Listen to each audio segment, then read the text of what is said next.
ससुराल में जाकर सारे काम करना, किसी को शिकायत का मौका मत देना। आज तो सारे बर्तन बेसिन में ही पड़े हैं। आज लगता है काम वाली बाई नहीं आएगी, नहीं तो 10 बजे तो रोज ही आ जाती है। चलो मैं ही बर्तन धो लेती हूँ। हे भगवान, ये क्या हो गया?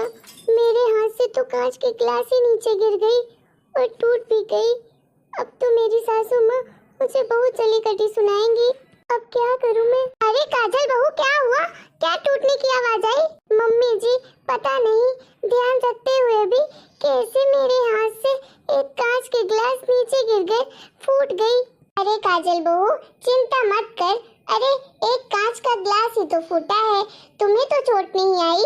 और भले ही इस कांच के गिलास के कितने ही टुकड़े हो गए हों, पर मेरी बहू के दिल के टुकड़े ना हो। मेरी बहू से महंगा क्या ये गिलास है? और हाँ काजल बेटी, तुझे किसने बोला आज किचन में आने के लिए, काम करने के लिए? तुझे अभी ये सब करने की क्या जरूरत है? अरे मेहंदी भी नहीं उतरी तेरे हाथों से। अभी तुम राज के साथ ज्यादा से ज्यादा वक्त बिताया करो और एक दूसरे को समझो, तभी तो तुम दोनों की नींव मजबूत होगी। रूही बिटिया, इधर आना। हाँ मम्मी बोलो। अरे रूही बिटिया, अपनी भाभी का अच्छे से ख्याल रख। अभी इस घर में नई नई आई है ना, तुझे कुछ पता नहीं है, तुझे भी थोड़ा अजीब लगता होगा, तो तू उसके साथ रहा कर और उसे कुछ भी जरूरत हो ना तो उसे दे दिया कर। ठीक है मम्मी। और काजल, तुम मुझे अपनी माँ ही समझना, मुझे भी तुम्हारा दिल जीतना है, सास बनकर नहीं, माँ बनकर। सचमुच मम्मी जी, आप तो कितनी अच्छी हो। मम्मी जी, मैंने तो कभी नहीं सोचा था कि मुझे इतनी अच्छी सास मिलेंगी। मैंने एक माँ छोड़ी तो दूसरी नई माँ आ गई, बल्कि आप मेरी माँ से भी ज्यादा ममता मेरे लिए रखती हो।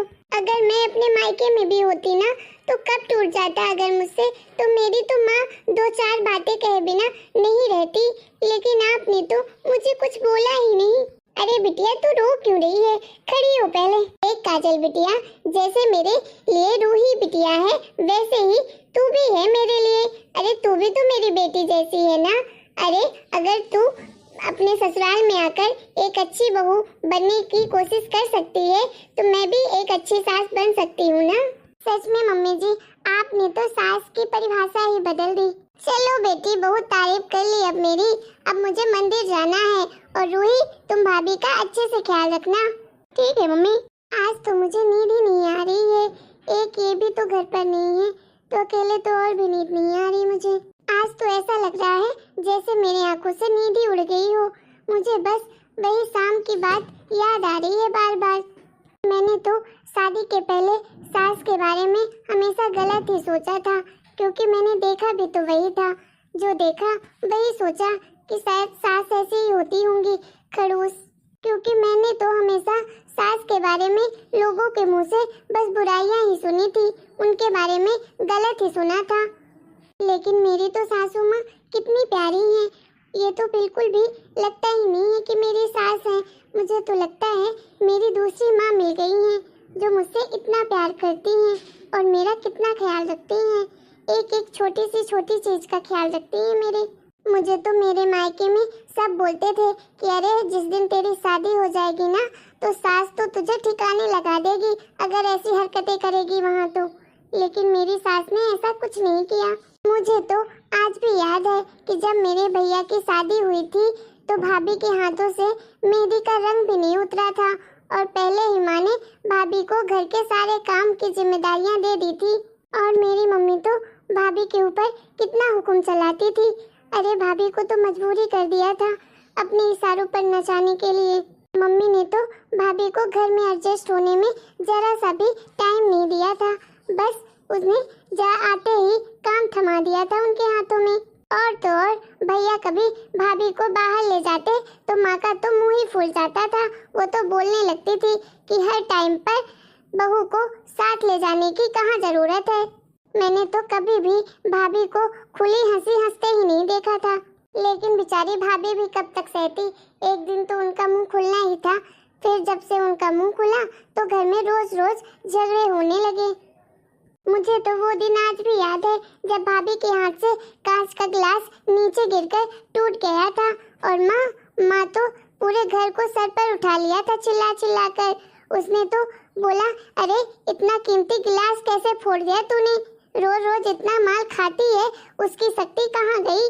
तेरे हाथों में बल नहीं है क्या? मम्मी ने तो भाभी को यहाँ तक कह दिया था कि अगर मायके का गिलास फूटा होता तो पता चलता तुमको। कोई भी काम ढंग से नहीं करती है, पता नहीं कहाँ ध्यान रहता है इसका। लेकिन उस दिन तो भाभी ने भी माँ को तो अच्छे से सुनाया था। हाँ, मैं तो बैठे बैठे खाती हूँ ना, आप तो खड़ी खड़ी खाती हैं। जब से आई हूँ तब से रोज 2-4 जली कटी न सुना दो तब तक आपको चैन नहीं पड़ेगा। माँ जी, आप तो कभी मेरी माँ को तो कभी मेरे बाप को, हमेशा मेरे मायके वालों को कोसती ही रहती हो। उस दिन से तो दोनों की कहा सुनी तो पर्दे होने ही लगी थी। और मैंने वैसे भी हर जगह यही सुना था, सास बहू के तो झगड़े ही होते हैं। इसलिए मुझे सास से तो डर ही लगने लगा था। मुझे तो शादी से ही डर लगने लगा था। मैं तो शादी से ही कतराने लगी थी। लेकिन मुझे तो अपने मम्मी पापा के कारण शादी करनी पड़ी और एक अनजाने से डर को लेकर ससुराल आ गई। पर आज की घटना से तो मेरी सोच ही बदल गई है। सब सास एक जैसी नहीं होती हैं। सभी सास बहुओं के बीच में ऐसा नहीं होता है। मैं तो बहुत किस्मत वाली हूँ कि मुझे इतना प्यार करने वाला ससुराल मिला है। क्या करूँ, मुझे तो आज खुशी के मारे नींद ही नहीं आ रही है। लगता है मम्मी से बात कर लूँ फोन लगाकर। वैसे भी 2 दिन से बात भी नहीं हुई है। अरे काजल बिटिया, तूने इतनी रात को फोन लगाया, सब कुछ ठीक तो है ना? सास ननद से या जमाई राजा से झगड़ा तो नहीं हो गया तेरा? नहीं माँ, ऐसा कुछ नहीं हुआ है। पता है मम्मी, आज मेरे हाथों से एक कांच का गिलास नीचे गिरकर टूट गया था। तभी मेरी सास आ गई और बोली, अरे बेटा, फिर तेरी सास के चिल्लाने पर तूने अच्छा सा जवाब दे दिया ना। हाँ बेटा, कभी भी दब कर नहीं रहना। तू तो बहुत पढ़ी लिखी और अच्छी लड़की है। अरे तेरे में कोई कमी थोड़ी ही है जो सुनेगी सबकी। किसी की भी मत सुनना, समझी? और हाँ, अरे मम्मी क्या बोले जा रही हो? बस भी करो, मैं अपनी दूसरी माँ के खिलाफ कुछ नहीं सुन सकती हूँ। अरे काजल बिटिया, तू ये क्या बोल रही है? हाँ माँ, जो भी बोल रही हूँ ना, सही बोल रही हूँ। आज मेरे हाथों से जब ग्लास टूटा ना, तो सासू माँ ने मुझे चिल्लाया नहीं और डांटा भी नहीं। उन्होंने तो मेरी परवाह की और मुझे पूछा कि अरे बेटा, तुम्हें कहीं लगी तो नहीं है? मेरी सासू माँ को तो ग्लास की चिंता नहीं थी, मेरी परवाह थी उनको। अरे उन्होंने तो मुझे एक बुरा शब्द भी नहीं बोला। उन्होंने तो मुझे यहाँ तक भी कह दिया कि तुम मेरी बहू नहीं बेटी हो। जैसे मेरे लिए मेरी बेटी है रूही बेटी, वैसे ही तुम भी मेरी बेटी जैसे हो। अब तो आप समझ गई होंगी सारी बात। और हाँ, सास ने सिर्फ बोलने के लिए नहीं बोला है, वे वाकई में मुझे रूही दीदी की तरह मेरे से प्यार करती हैं और वैसा ही व्यवहार करती हैं मेरे साथ। मैंने आपको कॉल इसलिए नहीं किया है कि मैं अपने सास की बुराई करूं। अरे मैंने तो उनकी तारीफ करने के लिए आपको फोन लगाया था। और हाँ माँ, मैं एक बात बोलूं आपको, अगर आप बुरा ना माने तो। हाँ बेटा बोल। मम्मी, काश आप भी मेरी नई माँ की तरह भाभी के साथ व्यवहार करती तो शायद भैया भाभी अलग घर में नहीं होते। सचमुच मम्मी, मैं तो बहुत किस्मत वाली हूँ जो मुझे इतनी प्यारी सास मिली है। माँ, मेरी सास ने तो शुरू से ही अपने प्रेम से अपने रिश्ते की नींव को मजबूत कर लिया है। प्रेम और भरोसे पर टिके परिवार में मजबूती कैसे नहीं आएगी?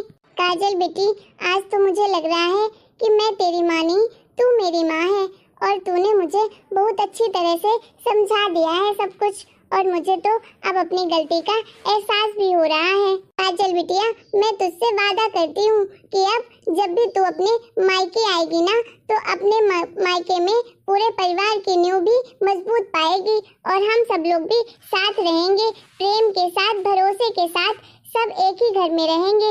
और तेरे भैया भाभी को मैं अपने साथ ही रखूंगी, उन्हें मैं मनाकर अपने पास लेकर आऊंगी। चल अब बिटिया फोन रख, अब मैं ज्यादा देर नहीं करना चाहती। मैं अपने बेटे बहू को मनाने जा रही हूँ, उन्हें इस घर में वापस लेने जा रही हूँ। अब उनके स्वागत की तैयारी भी तो करनी है। हाँ मम्मी ठीक है, बाय। अब तो मुझे पूरा भरोसा है कि मेरे मायके में भी सब लोग अच्छे से रहेंगे, मिलजुल कर रहेंगे। इस बात की मुझे बहुत ज्यादा खुशी हो रही है। शादी के बाद नई जिंदगी की शुरुआत में अगर आज सास समझदारी से काम नहीं लेती, अपना तो नहीं जताती, तो शायद शुरुआती की नींव ही कमजोर होने से पूरी जिंदगी आपस में दरार पड़ जाती। मुझे आशा है कि इस कहानी से आप लोगों को जरूर कुछ सीख मिली होगी। अरे कांच के ग्लास को टूटने से तो कोई नहीं रोक सकता है, किंतु प्रेम को टूटने से तो हम रोक सकते हैं। कांच के टुकड़े हो जाएं पर घर के टुकड़े ना होने दें आप। और आप लोगों को अगर हमारी ये स्टोरी पसंद आई है तो प्लीज वीडियो को लाइक करें, शेयर करें, कमेंट करें और चैनल को सब्सक्राइब भी करें।